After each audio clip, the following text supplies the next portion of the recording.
Every Friday, regardless of what Friday it is, our friends at the Dairy Queens of Northwest Edmonton and Sherwood Park, that's Palisades, Nemeo, Newcastle, Westmount, Baseline Road, they give us a chance to air our beef, so to speak, to turn up the heat.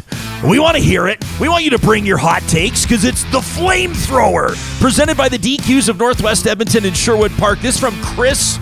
It's Calgary Chris that sent us an email. He says, Jespo, it's not hard to see that Alberta is on the fast track to the privatization of healthcare. Yesterday, health minister said differently to me, but I digress. Chris says, thanks to the greed, lack of compassion of our current provincial government. He said, recently I heard from an oncologist down in Calgary that 10,000 people in that city are currently battling cancer. The impact of this heartless government will be devastating for all Albertans for generations to come, says Chris. And what about Premier's meeting with former Fox News personality Tucker Carlson? Should we be surprised? I'm not, but it adds to the weight that I feel for further proof that this Premier's lost sight of serving the people. Should we be calling her and bowing down to Queen Smith, wonders Calgary Chris. Thanks for the email, pal. This one from Lisa, who says, may I just say that I am far from support of moving from a Canada pension plan to an Alberta pension plan. CPP is one of the best managed pensions in the world.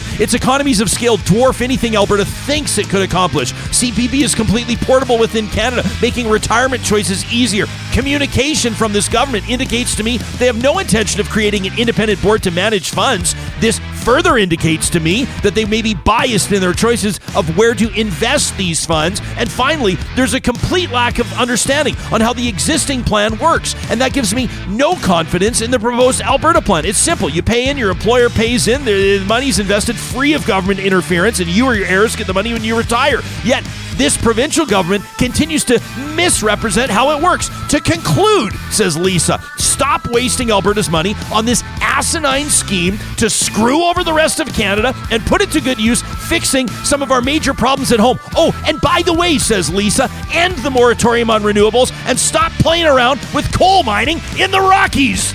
And finally, this one from Darrell, who says, it's coming up to Remembrance Day, friends, a time to honor and remember those who sacrificed their lives for our freedom. Yet I can't help but notice people all around me casually strolling around without wearing a poppy. Seriously, it's not just a pin. It's a symbol of gratitude and respect for the brave men and women who fought for the very freedoms we enjoy today. It's not about fashion. It's about acknowledging the sacrifices made on our behalf. So what's the deal with people ignoring this simple gesture? It's a statement of gratitude. Wearing a poppy, the least we can do to show our appreciation. It's not too much to ask, is it? So come on, real talkers. Let's put on those poppies and respect the real heroes who make it possible for us to live in a free world. That from Darrell. You can send us your trash talk, your Flamethrower, anytime by emailing talk@ryanjesperson.com. The Flamethrower is proudly presented every single Friday right here on the show by the DQs of Northwest Edmonton and Sherwood Park.